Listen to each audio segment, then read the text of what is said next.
Beleza, então, gente. Antes de começar, de fato, lembrando para anotar os nomes ali na nota compartilhada, certo? Anúnciozinho rápido é de que eu vou, antes de adentrar de fato climatologia, eu vou estar falando um pouquinho também sobre crise hídrica, que foi o assunto que o William tinha começado, ou melhor, ele não chegou nem a começar a aula passada, onde ele estava falando de hidrologia, porque não deu tempo.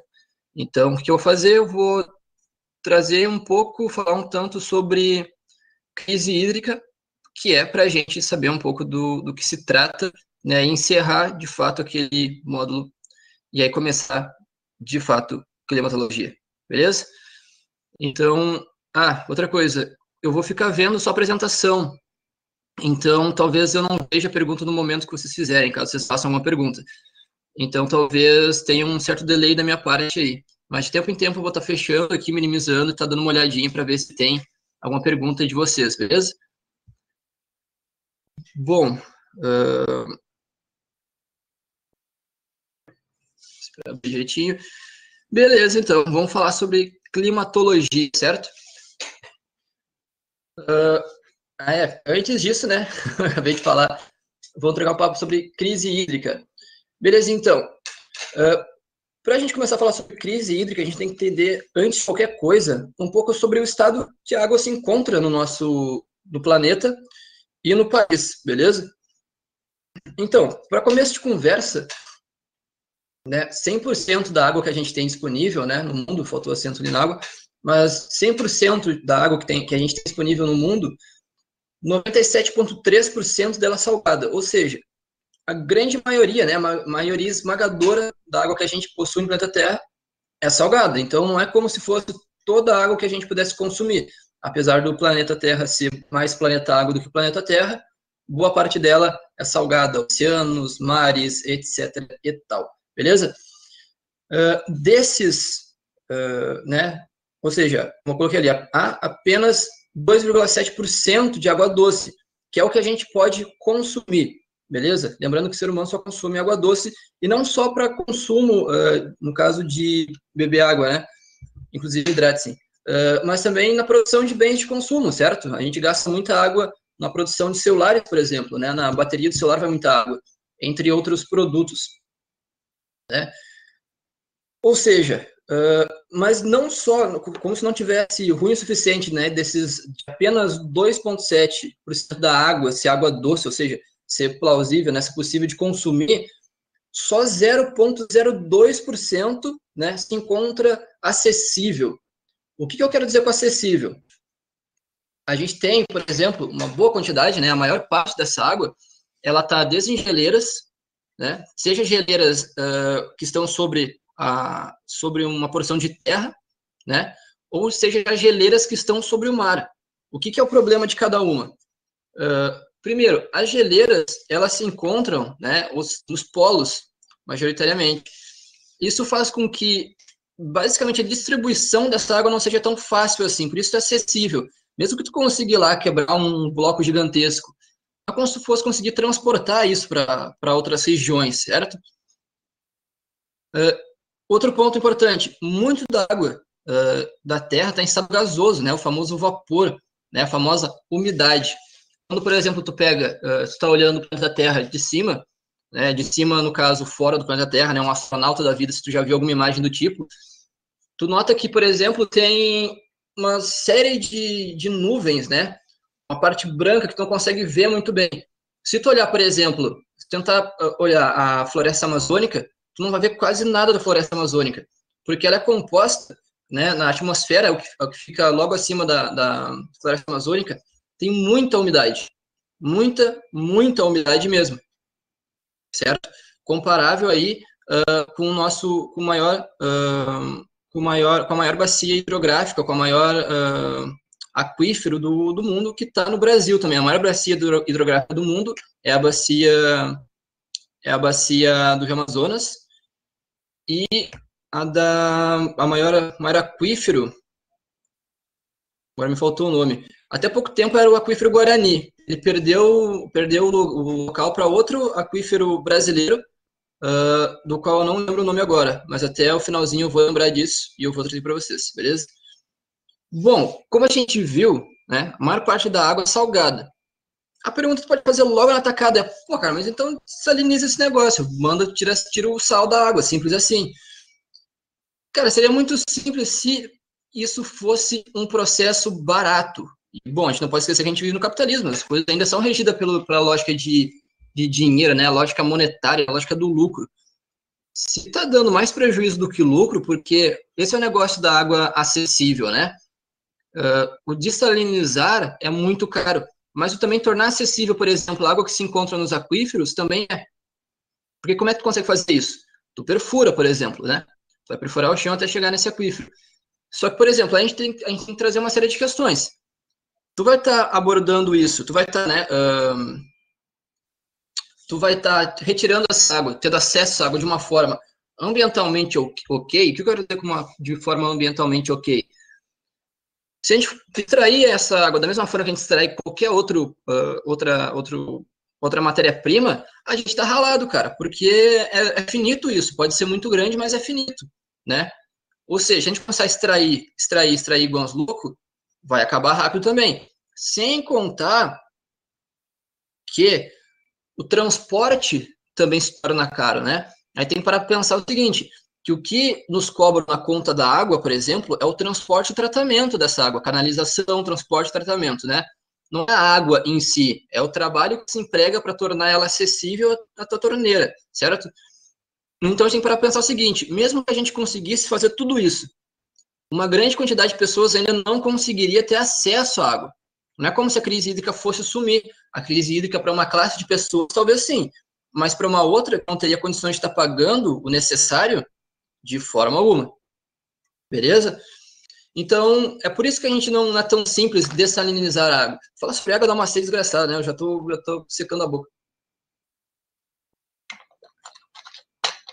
Então, não é como se fosse simples tu dessalinizar. Não é como se fosse simples tá tornando acessível a água de um aquífero, por exemplo. E a água que está na atmosfera nem se fala, né? Não é como se tu pudesse simplesmente canalizar isso, tão simples assim, né? Até em lugares úmidos, isso tem problema, né? Quando pensa em Pelotas aí, Pelotas mesmo, partindo do princípio que a maioria das pessoas estão me assistindo lá de Pelotas. Gente, Pelotas é uma cidade que, dependendo da época do ano, tu vai estar vertendo água das paredes, né? Quando a gente fala, tá vertendo água da geladeira e tudo mais. Mas mesmo assim, não é como se fosse fácil canalizar essa água que está na atmosfera, né? A gente tem que levar isso em consideração, beleza? Outro ponto é aqui, ó. O problema é a localização e a qualidade da água. A gente já falou um pouco dessa localização, né? Desse transporte, como eu acabei de dizer. Ter acesso, às vezes, já é caro. Mas tu deslocar essa água de um ponto a outro se torna ainda mais caro, beleza? Mas também tem a questão do quê? Da qualidade da água. Por que a qualidade da água, Antônio? Porque não quer dizer que todos esses 2% aqui, ó, que estão acessíveis, né, são acessíveis ao ser humano, eles têm boa qualidade. Beleza? O que eu quero dizer com isso? Pô, para pensar no Brasil, por exemplo. O Brasil é um país onde o agronegócio é muito forte. De tempo em tempo, inclusive, sai uma notícia que outra dizendo que o governo federal libera mais tantos agrotóxicos, não sei o que, não sei o que. Né? A gente vê que tem, por exemplo, então, um uso contínuo de agrotóxico. Né? Por quê? Porque a gente se baseia no latifúndio, né? Na monocultura. A monocultura é uma cultura que necessita de muito fertilizante, de muito agrotóxico e por aí adiante. Tudo isso que a gente tá jogando nessa terra vai para algum lugar, cara. Vai para rio, né? Se tu pensar, por exemplo, nas lavouras de arroz que consomem muita água, né? Tem um momento da lavoura de arroz que ela tem que ficar nivelada ali, que tem muita água. Pô, aquela água ali que se misturou com veneno, se misturou com fertilizante, se misturou com uma série de produtos químicos, cara, é quase inutilizada. Se tem, obviamente, um processo, né, para tu tá tratando ela, mas aí a gente entra nesse quesito aqui, ó, o tratamento precário. E quando eu falo tratamento precário, eu tô falando uma questão de tratamento no sentido bem amplo, não só no tratamento de transportar uma coisa, né, no tratamento de estar trazendo ela de um local para outro, mas no tratamento também de estar cuidando, está tornando essa água potável de novo, né? Tornando essa água, então, acessível, e possível, né, passiva de ser bebida. Então, a gente tem que pensar nisso. O tratamento da água brasileira ainda é muito precário, comparado com alguns outros países. Tem países do primeiro mundo que eles perdem quase nada de água, né? Enquanto o brasileiro perde acho que é 10% da água, né, que é tratada, ainda não fica show de bola, ok. Outra coisa é o consumo exacerbado. Isso aqui é importante a gente ressaltar algumas coisas. Tipo o que, Antônio? Tipo o fato de que a gente sempre está sempre falando o seguinte, cara, não toma banho de 10 minutos, isso aí prejudica o meio ambiente, certo? Toma um banho mais rapidinho aí. Ou, pô, quando tiver sabando a louça ali, não faz isso de torneira ligada. Pô, não lava tua calçada de mangueira não, cara, isso gasta muita água. O que é o negócio? Isso, sem dúvida, gasta, não é como se a gente não tivesse que repensar os nossos hábitos de consumo da água, certo?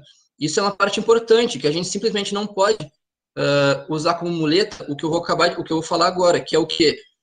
O agronegócio e as indústrias em geral consomem muito mais água do que o consumo habitacional, certo? Do que o consumo, do que eu consumo, do que eu estou consumindo, do que tu que está me assistindo, está consumindo, né? O que eu quero, só que, como eu falei, esse fato de que a agropecuária e a indústria consomem muito mais do que aquela casa, do que uma cidade, por exemplo, não é justificativa para a gente estar deixando de estar se cuidando. Obviamente, tem que de estar tomando banho de 30, 40 minutos, certo? Isso continua fazendo mal para o meio ambiente, obviamente, né? Continua contribuindo para a crise hídrica.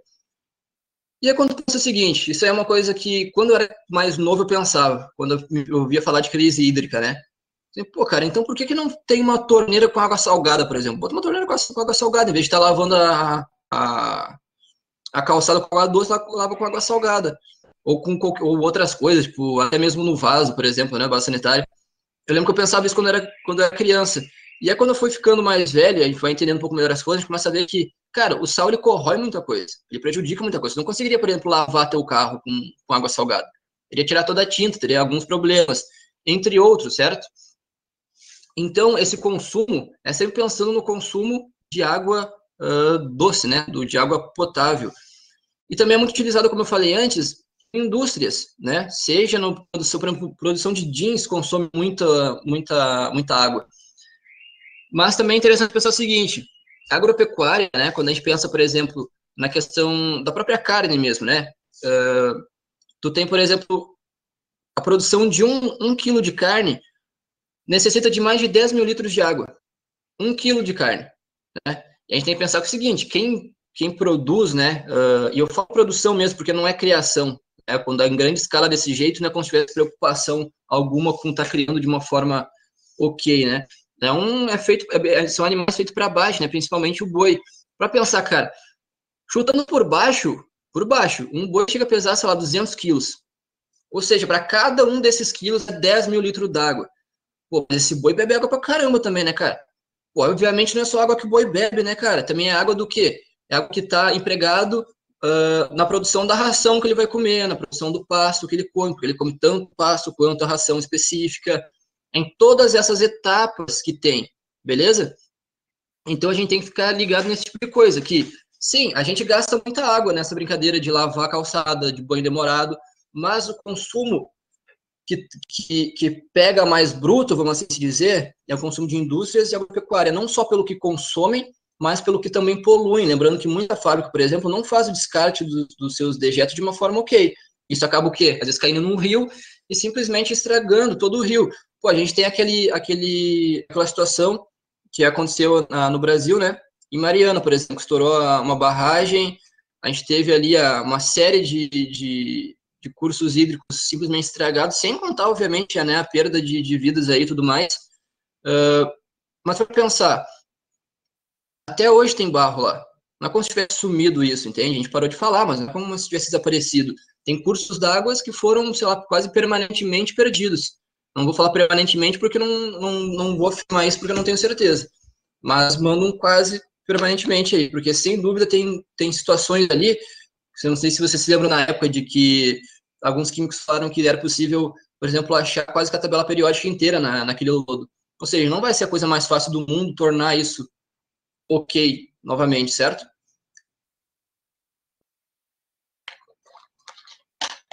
Outro negócio. Vocês viram que eu coloquei aqui do lado o seguinte, né? Sistema Cantareira atinge 8,1% menor índice já registrado em São Paulo. O reservatório está mais baixo desde a captação de volume morto. O que esse negócio... Não sei se vocês se lembram, mas São Paulo passou por uma crise hídrica muito forte lá por 2014, 2015, acho que foi por aí. A notícia aqui é de 2014, então parte do princípio que 2014, 2015. Passou por uma crise hídrica muito forte. Se lembram disso? Estavam falando até de tá racionalizando água, né? Porque o negócio estava feio mesmo. O que é a pergunta? Pô, cara, o que causa esse negócio? Por que esses caras não viram chegando essa crise hídrica? Como é que eles deixaram chegar no nível que chegou? Pô, primeiro, a gente tem que levar algumas coisas em consideração, né? A gente tem o aumento do desmatamento, né? Eu coloquei aqui, ó, a perguntinha. A consequência do desmatamento na evapotranspiração.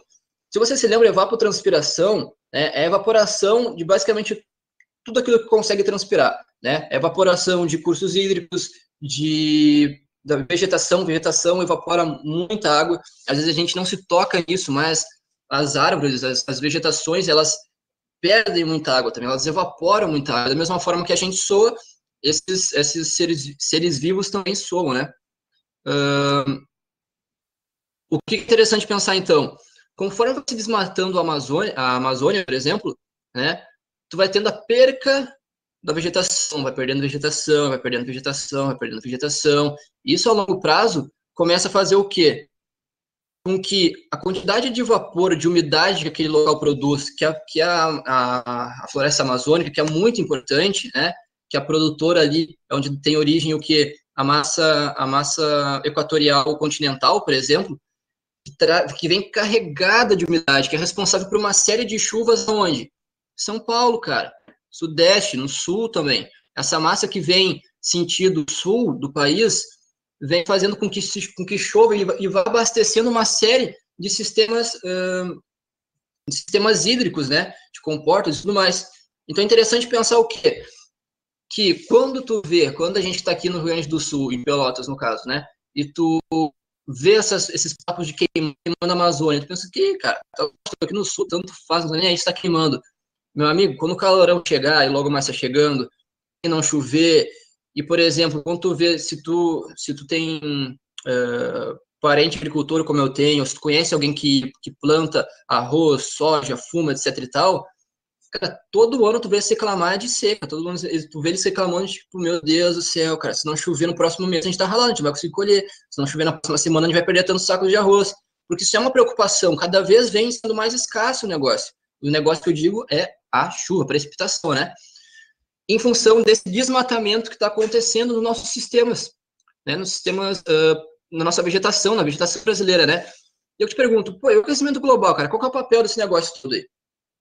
Primeiro, o aquecimento global, em algumas situações, ele não é necessariamente o responsável por estar originando algum problema, mas ele muitas vezes é responsável por duas coisas: aumentar a velocidade com que aquilo vai acontecer e aumentar a intensidade que aquilo vai acontecer.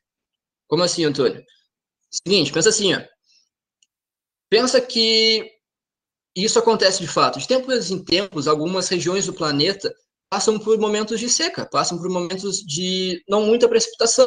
Isso já aconteceu outras vezes na história do planeta Terra, e aí, só que a gente está falando do quê? Escala geológica, certo? Já aconteceu de tempo em tempo, da mesma forma que tem as famosas eras do gelo, né? Não um filme. Também o filme, mas não necessariamente o filme, né? Tem aquelas eras do gelo, né? Isso é uma coisa, isso é um processo natural. A escassez de chuva de tempo em tempo também é um processo natural. Só que o negócio a gente está falando, cara, em escalas geológicas. A ação antrópica, ou seja, a ação do ser humano, está fazendo com que a velocidade que isso aconteça, com que uma escassez aconteça, uma escassez aconteça e a outra escassez aconteça, esse intervalo de tempo acaba diminuindo, porque está sendo muito mais consecutivo, muito mais rápido, a velocidade está aumentando. Se ia demorar 80 anos, e a gente está num tempo baixo, né? 80 anos para ter uma seca, cara, com o aquecimento global agora vai acontecer em, sei lá, 40 anos ou 30 anos, dependendo do microclima local, pode acontecer ainda mais rápido. E a intensidade, o que quer dizer com intensidade? Se chegou a época então de seca, cara, meu pai, o que a gente vai fazer? Né? Já é um negócio perigoso. Só que assim, na época de seca, onde chovia, sei lá, 800 milímetros, cai para 400, fala, putz, época de seca. A média nos outros momentos é 800 milímetros, agora caiu para 400. E só que aquecimento global faz o quê?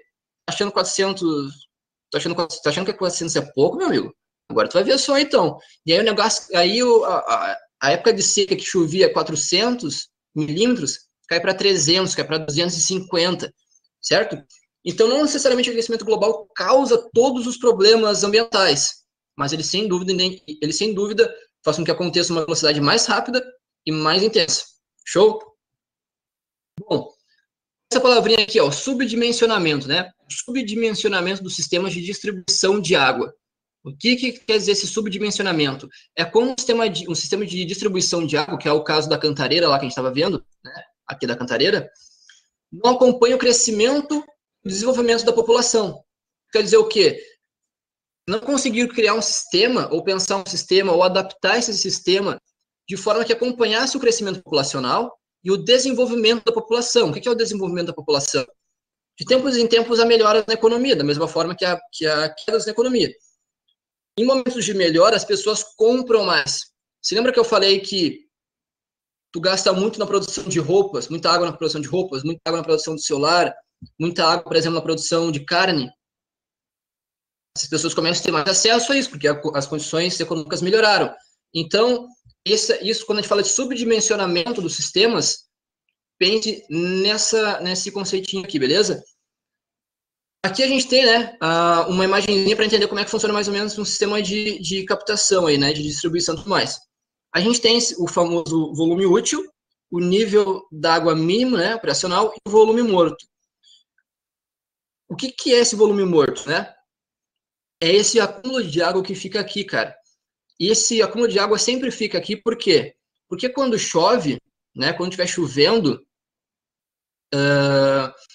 para não ter que estar saturando todo o solo de água, até a água conseguir aparecer aqui, ele já deixa um volume morto para deixar esse solo sempre saturado. Aí então ele se mantém um volume útil em menor espaço de tempo, certo? Então o que é o negócio? Quando começou essa crise aqui na Cantareira, alguns locais começaram a receber o famoso volume morto. Só que o que é o problema de receber o volume morto? Pô, então não é água igual, tá realmente receber água, tá em seca e tá realmente receber água. Pô, cara, mas se tu recebesse uma água barrenta, com um cheiro extremamente forte, com um gosto extremamente forte, certo? Tu não ia beber essa água, cara, tu ia notar que tem alguma coisa errada. Né? Olha, sinceramente, duvido que algumas pessoas que quisessem até tomar banho numa água dessa, porque vai te deixar com mais cheiro do que tu tá, né, no teu dia a dia. Então a gente tem que pensar esse tipo de coisa. Esse volume morto não é um volume feito para distribuição de água. Inclusive, pode causar problemas de saúde. Se tu toma água, essa água desse volume morto, cara, pode ter vários problemas no teu estômago, sei lá, para adiante, beleza? Planejamento precário não levou em conta a falta de disponibilidade de água. Essa aqui é uma das grandes questões, né? A falta de água, ela é geralmente o quê? Problema ambiental, né? Mas que é prejudicado, ainda piora com um planejamento precário, né? A gente tem que lembrar que, às vezes, a administração de determinado governo sobre essa gestão da água não é das melhores. E aí tu tem o quê? O agravamento do quadro, beleza? Então, crise hídrica é tanto por funções naturais, ambientais, quanto também pode ser, ou melhor, às vezes é agravada por questões de má gestão, beleza? Agora falando de climatologia de fato, vou tomar um golinho d'água para falar de crise hídrica, dá uma sede desgraçada. Então, climatologia é o estudo do clima. Obviamente, está no nome, né? Climatologia. Clima e logia, estudo do clima. Beleza? Deixando claro já de início, clima é diferente de tempo, gente. Tempo é o momento atmosférico. Se tu sair agora daqui da frente do computador e olhar para tua janela, ou se conseguir fazer isso no computador, que é melhor ainda, no caso para aula, né? Tu vai pensar, olha, o clima tá tal jeito. Mas não, olha só, o tempo tá de tal jeito, né? O clima é uma série, né? Um conjunto de momentos em 30 anos. Beleza? Então, tempo, momento atmosférico. Clima, conjunto desses momentos atmosféricos em 30 anos. Quando tu vê a previsão do tempo, tu tá vendo a previsão para o dia, para a próxima semana, coisa do tipo. Se tu for ver o clima, tu vai ver que ele é subtropical, que ele é tropical, que ele é equatorial e por aí adiante, beleza?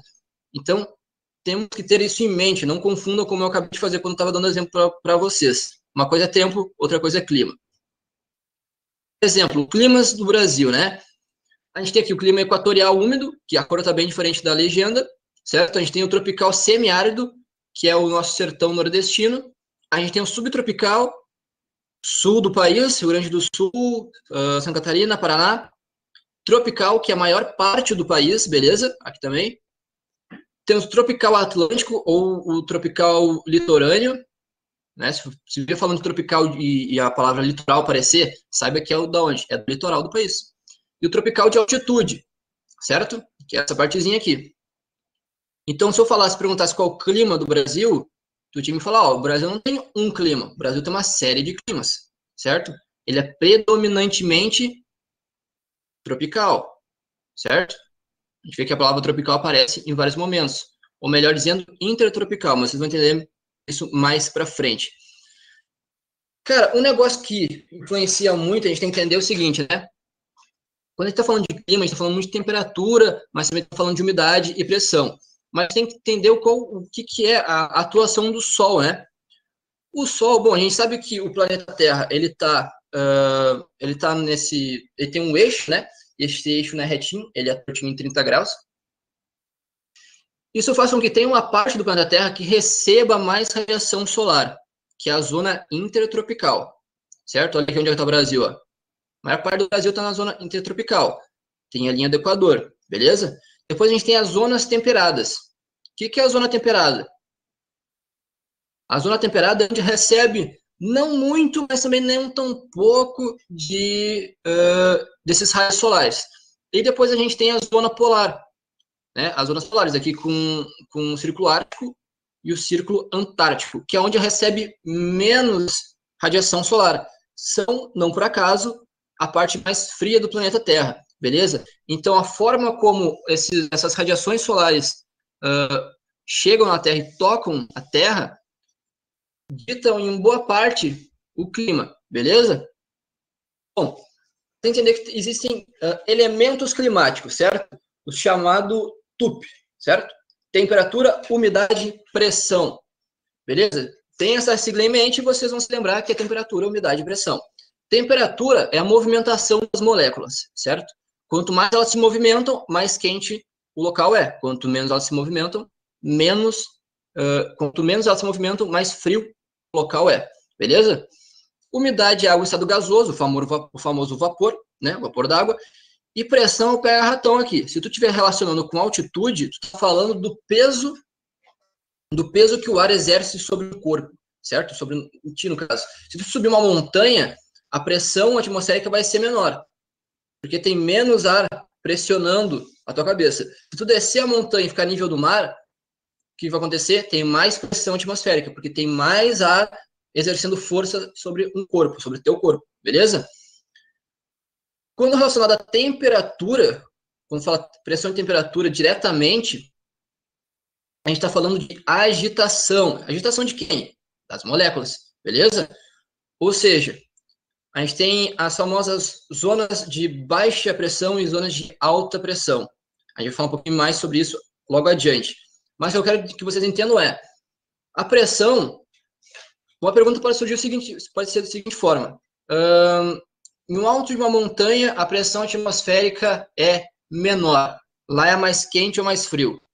Lá vai ser mais frio. Por quê? Tem menos moléculas para se agitar. Logo, é mais frio. Agora, se a altitude estaria, então, relacionada com temperatura, quanto mais alta quanto mais alta a altitude, menor a pressão, maior a temperatura. Quando a gente está relacionando pressão e temperatura diretamente, é um pouco diferente, certo? O que é diferente? Quanto mais movimento tiver, beleza? Isso a gente tem que estar pensando o quê? Isso é geograficamente falando, porque a gente está tratando da atmosfera, lugares abertos. Quanto mais agitação tiver, mais as moléculas elas vão se separar, mais espaço elas vão ter e menor vai ser a pressão, beleza?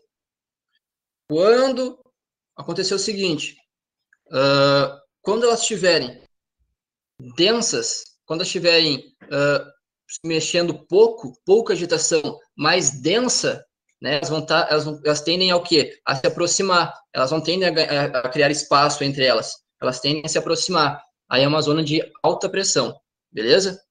Então, quando a gente está falando sobre temperatura e pressão diretamente, a gente está falando dessas zonas que são meio que inversas, beleza? Fatores climáticos são os fatores que interferem nos elementos. Quais elementos? Temperatura, umidade e pressão, beleza? Então, os fatores climáticos são a latitude, vegetação, continentalidade e maritimidade e relevo, beleza? A latitude, a gente acabou de ver um bom exemplo. A latitude são as linhas horizontais, né? Ou a linha do Equador. São essas linhas aqui, gente, beleza? Como que a latitude interfere? Interfere porque, dependendo da tua latitude, maior vai ser a incidência de radiação solar, beleza? Então, aqui a gente já viu que a zona intertropical é a mais quente, a zona temperada é aquela que não é tão quente, mas nem tão frio, dependendo se tiver mais aqui perto, por exemplo, de uma zona intertropical, ela vai ser mais quente, se tiver mais para cá, vai ser um pouco mais gelada, depende um pouco de onde é que ela está.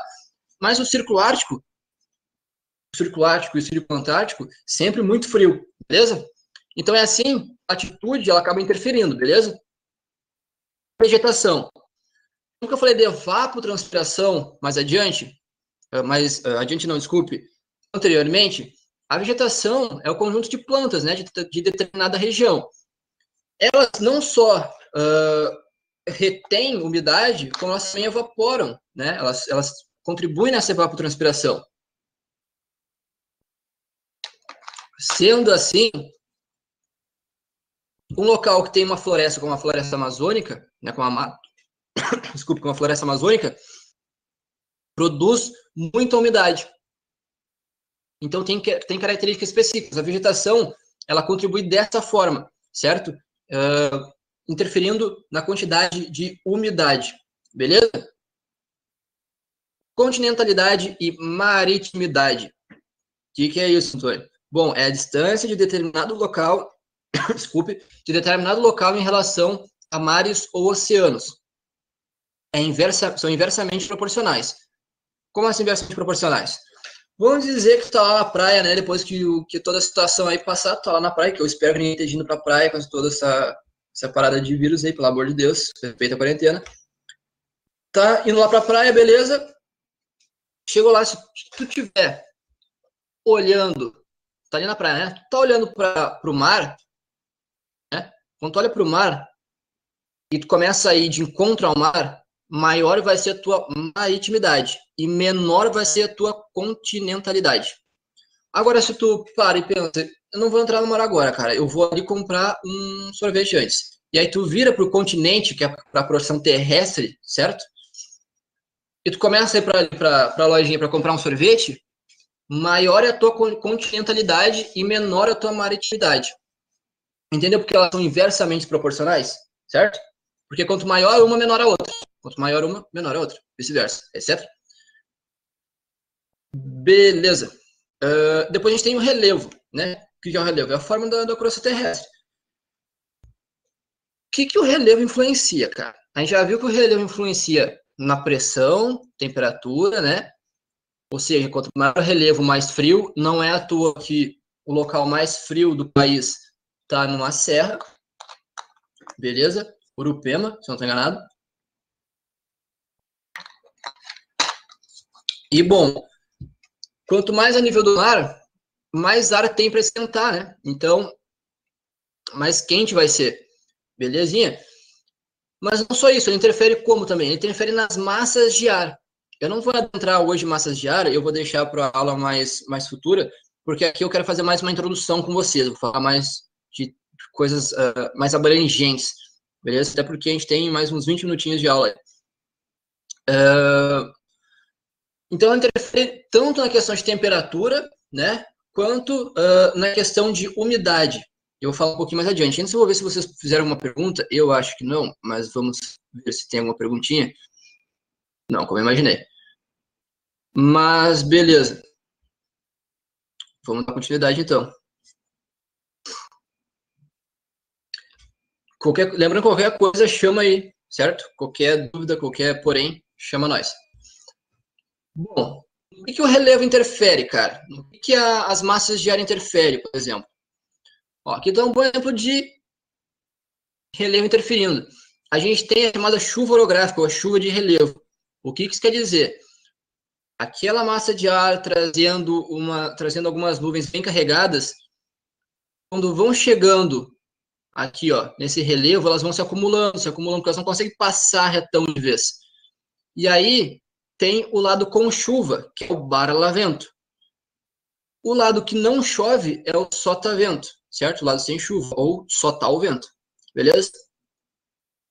Então, as chuvas orográficas são diretamente influenciadas, né, pelo relevo, porque a chuva orográfica é chuva com relevo.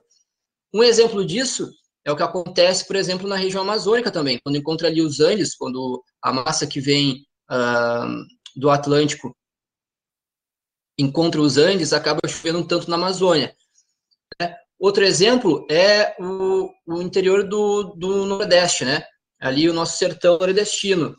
Só que o sertão nordestino não é só por essa questão. O sertão nordestino, eita, quase travei, ele também é uma zona de baixa pressão. O que quer dizer isso? É uma zona muito quente. Isso faz com que jogue o ar para cima. Eu vou explicar um pouquinho mais adiante, então não vou vou usar esse exemplo melhor depois, não vou estar me prolongando aqui. Depois a gente tem o que, né? A chuva frontal. O que é a chuva frontal? É quando tu tem uma massa de ar quente, uma massa de ar frio se chocando. Ou por isso, uma chuva frontal, batendo de frente, tá chovendo. Essa aí é aquela chuva que tu toma um sustão. Sabe aquela chuva com um ventão forte, que tu fica, meu Deus do céu, a casa vai arrebentar, tá ligado? É esse tipo de chuva, é a famosa chuvarada. Tu fica assustado, tempestade, beleza? Depois tu tem o quê? A chuva convectiva. Beleza? Aqui tem a evapotranspiração, certo? Ela se dá pelo acúmulo de umidade. A chuva convectiva é muito comum quando? No verão. No Rio Grande do Sul, por exemplo, a gente tem o quê? Como é que é a chuva de verão no Rio Grande do Sul? Cara, a chuva de verão no Rio Grande do Sul é a famosa bomba d'água. Cara, cai um toró do nada, mas é tipo uma chuva muito forte por 5 minutos. E aí deu. Em Manaus, por exemplo, isso é muito comum. É basicamente todo santo dia assim. Por quê? Porque lá tem água pra caramba. Lá é muito úmido. Se tu acha Pelotas úmido, meu amigo, tem que ir pra Manaus. Lá o negócio é muito pior, certo? Porque lá tá sempre evaporando. É muito calor, é muito úmido. Então lá tem chuva direto. Tá sempre chovendo, sempre chovendo. E é sempre essas bombas d'água, esses toró, certo? Chove 5 minutos, para. Daqui a pouco chove mais 5 minutos, para. E por aí adiante, beleza?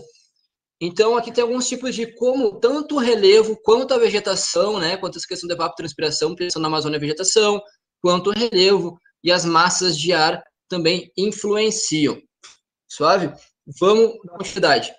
Por que eu falei que eu não vou estar falando muito sobre essa questão de zona de baixa pressão, de alta pressão, para explicar a questão do sertão nordestino. Como eu falei, tem essa questão da chuva orográfica lá, mas não só isso. O sertão nordestino é uma área de baixa pressão. O que isso quer dizer? É muito quente, o ar ele vai ficando mais espaçoso, ele fica mais leve, ele sobe, certo? E é nessa brincadeira de um ar subir que se cria os ventos. E na brincadeira do ar descer também se criam os ventos, certo? Mas um é o vento aqui em cima, outro é o vento aqui embaixo. Uma área de alta pressão é uma área onde não tem esse espaço. Você lembra que eu estava falando? Não tem esse grande espaço entre as moléculas. Elas estão mais condensadas. Ou seja, o ar fica mais pesado, ele cai. Sacou? Entendeu? Acho que tá tudo certo, né? Então é assim que se formam os ventos, é porque existem no planeta Terra locais de alta pressão e de baixa pressão. Isso faz com que o vento se movimente e que o ar se movimente, criando ventos, beleza? Isso aqui interfere, por exemplo, na questão da precipitação, né? Uma zona de baixa pressão não chove tanto quanto uma zona de alta pressão. A zona de alta pressão é um local onde o vento está mais carregado, ele está mais pesado, tem mais tendência a precipitar, beleza? Agora vamos falar um tanto dos climas, cara. Bom, a gente tem um clima equatorial, ele é quente e úmido, ele é quente e úmido, certo? Tem pouca amplitude térmica. O que é pouca amplitude térmica? Ele não varia muito. Ele é sempre quente, basicamente, certo? Essa na Amazônia. Cara, a região amazônica, não é como se a temperatura dela fosse, por exemplo, como acontece no Rio Grande do Sul. Ah, hoje tá 13 graus, amanhã tá 35. E a gente que lute, certo? Lá não, lá é tipo o ano inteiro 25, 27, 30 graus, por aí vai. Beleza? Tropical tem 2 estações definidas, o verão é chuvoso e o inverno é seco. Ou seja, é o momento que tu tem que tá quente, o momento que tá mais frio. Beleza? Depois volta a ser quente. 2 estações definidas. Subtropical, localizado entre os climas tropical e o temperado. Pois, não se lembra alguma coisa? Aqui, ó. Aqui, desculpe. Ó. Então tá entre o temperado e tá entre os tropicais. O subtropical, ele tá mais ou menos nessa partezinha aqui assim. Beleza? Tem as quatro estações bem definidas, são melhores definidas, certo? São bem definidinhas. O que pode variar? Dependendo de onde ele estiver ali, ele pode ficar um pouco mais frio, um pouco mais quente, por aí adiante.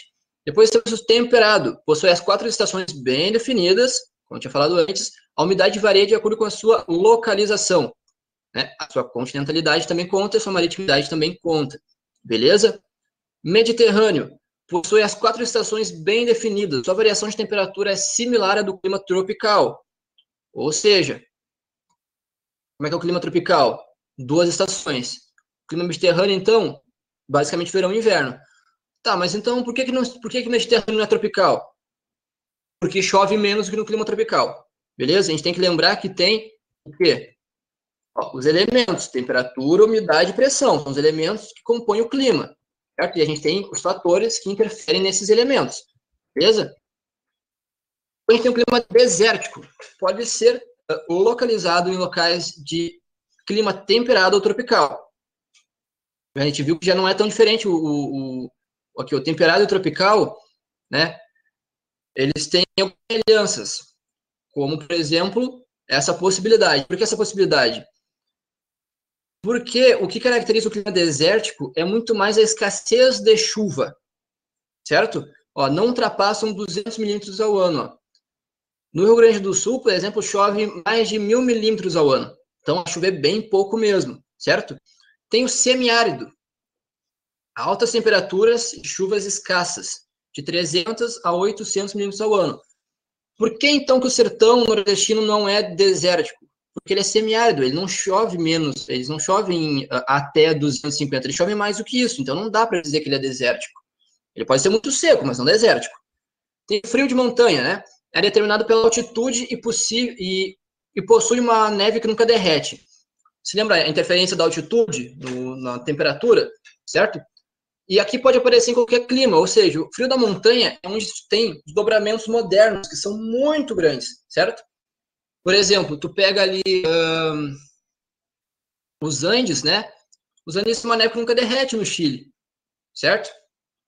E tem também o polar e o glacial, certo? Baixas temperaturas, anual menos 30 graus Celsius, e mais umidade, né?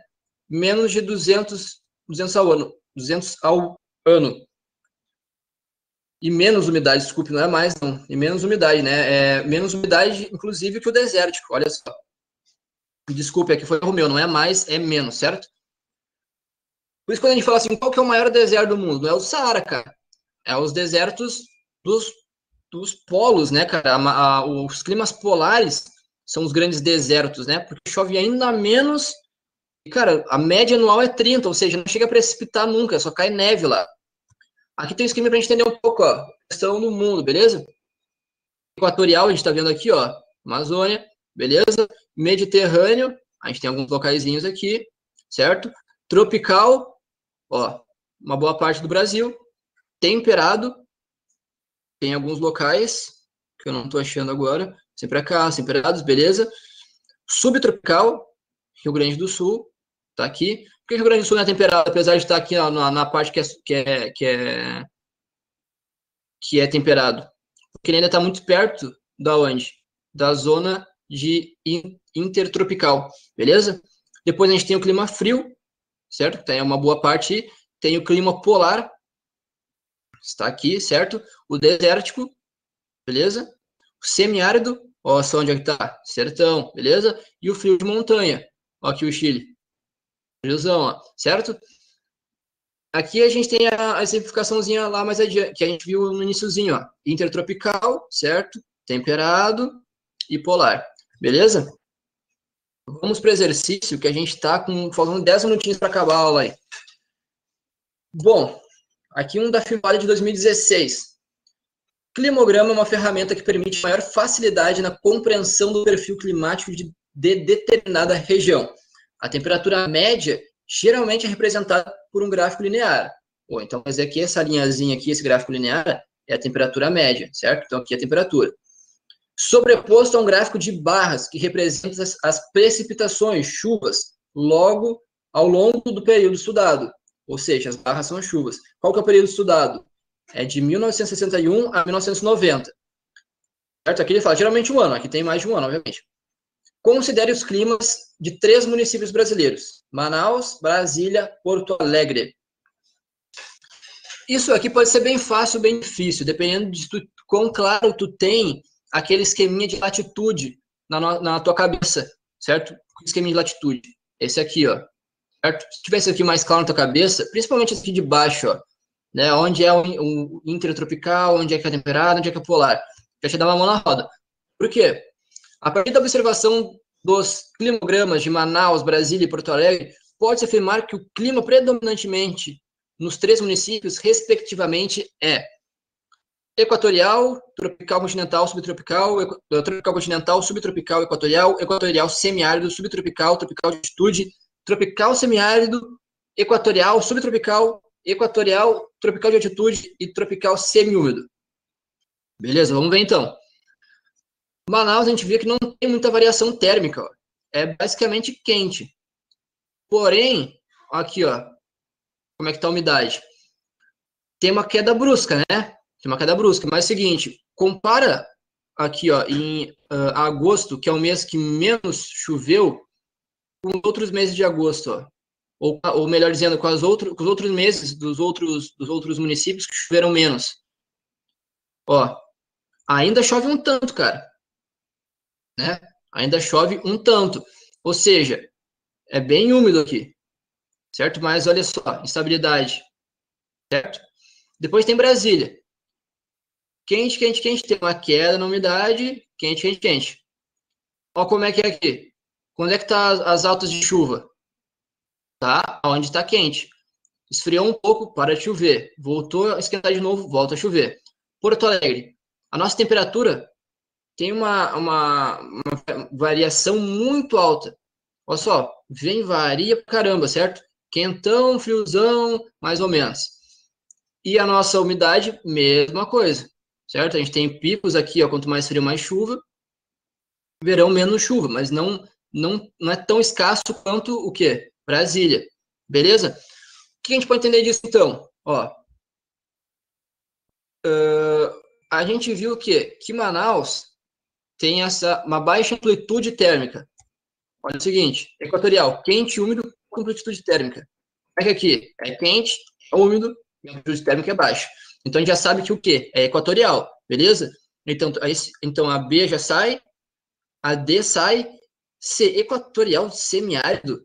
Cara, não tem como ser uma coisa e ser a outra junto. Por quê? Porque equatorial, o que é equatorial?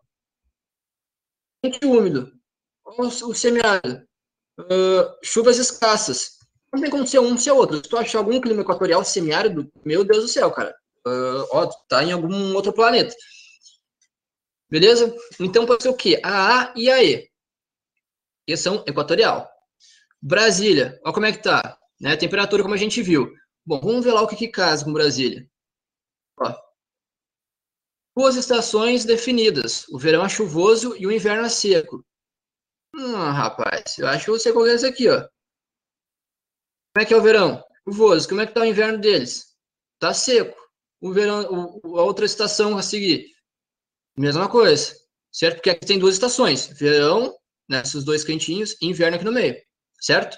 Quente mais frio, beleza? Então, qual que é? Tropical. Ó, equatorial tropical de altitude, cara, Brasília não tem, a Brasília fica numa planície, não é alto lá, não é um local muito alto, então é de altitude. Tropical continental, o que é o continental? Você lembra que a gente falou lá de continentalidade? Onde é que está Brasília no mapa brasileiro? Pô, tá bem no meio do país. Então, tropical continental, ok. Porto Alegre, a gente sabe dessa alta variação aqui, ó. Se a variação é tão grande, quer dizer que as estações são melhores definidas. Então, subtropical, resposta certa A. Belezinha? Vamos para a última aqui, faltando ainda 5 minutinhos.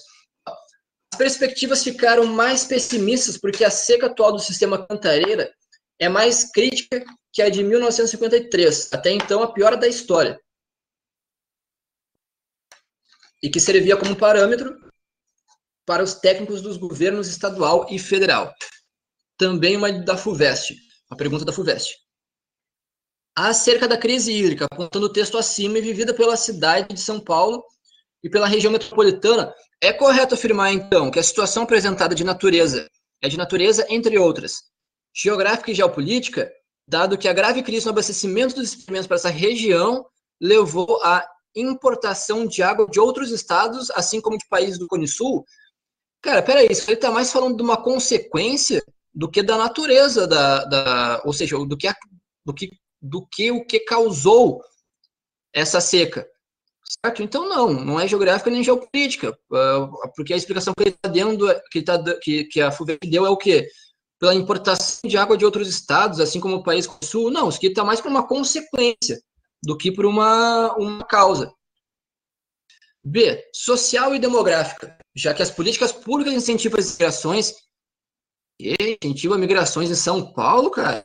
Pô, já viu como é que esses caras falam de, por exemplo, nordestinos? Eles não são muito chegados à migração em si, cara. Na última década, promoveram um crescimento desordenado da população em áreas que seriam destinadas a represas e outros reservatórios de água. Cara, essa questão de políticas de incentivo à migração não condiz com a realidade, cara. São Paulo nunca fez um negócio desse. Bem pelo contrário, São Paulo, dependendo de onde é que tu tá, tem até um sentimento meio xenofóbico com nordestinos, por exemplo. C. Climática e pedológica. Quase falei pedagógica. Climática e pedológica. Pois as altas temperaturas durante o ano provocam a formação de chuva ácida e, consequentemente, laterização dos solos. Pois as altas temperaturas durante o ano provocam formação de chuva ácida. Não, cara, chuva ácida não é produzido pelas altas temperaturas. Chuva ácida é produzido por outras questões, não pela alta temperatura. Também não é. D. Econômica e jurídica, levando-se em conta a flexibilidade da legislação vigente em relação a desmatamentos em área de nascente para implantação de atividades industriais e agrícolas. Essa aqui é aquela que eles colocam para te dar uma coceirinha na cabeça. Tipo, ih, mano, será que essa aqui? Levando-se em conta a flexibilidade da legislação vigente em relação a desmatamentos em área de nascente. Em área de nascente que é o negócio aqui pra gente. Por quê? Se tivesse falado desmatamentos em área amazônica, aí, meu amigo, aí tem um pega-ratão desgraçado. Por quê? Porque o que abastece, em grande parte, o estado de São Paulo não são nascentes próprias, mas são exatamente essas chuvas que vêm de lá. Ah, mas tudo quer dizer que não tem nascente? Claro que tem nascente, claro que contribui também. Mas o que causou a natureza dessa crise não é por desmatamento próximo de nascente. É mais por questão de desmatamento onde? Na Amazônia, certo? Para a última, então. Ecológica e política. posto que a reposição de água dos reservatórios depende de fatores naturais, assim como do planejamento governamental sobre o uso desses recursos. Pô, perfeito, é isso aí. É tanto sobre a reposição depende de fatores naturais, a massa equatorial, continental, produzida, formada ali na região amazônica, que vem sentido do sul, chovendo, precipitando, repondo esses reservatórios de água. Perfeito, é isso aí mesmo, cara. Assim como planejamento governamental sobre o uso desse recurso. Também, perfeito. A hora que esses caras começaram a notar que estava ficando pouco, eles deviam ter travado alguma coisa, certo? Não se pode só usar medidas emergenciais. Precisa se usar medidas também a médio e longo prazo, beleza? Então, gente, tem alguma pergunta? Alguma pergunta, alguma coisa? Provavelmente não. Então é o seguinte, só para a gente finalizar, agradecer pela participação de todo mundo, agradecer por vocês terem assistido aí, né? Lembrando novamente, por favor, quem esqueceu, faça agora o nome nas notas compartilhadas ali, beleza? Por hoje vai sendo só isso. Muito obrigado pela participação. Um bom resto de semana, desculpe. E é isso aí, gente. Muito obrigado pela participação. Valeu!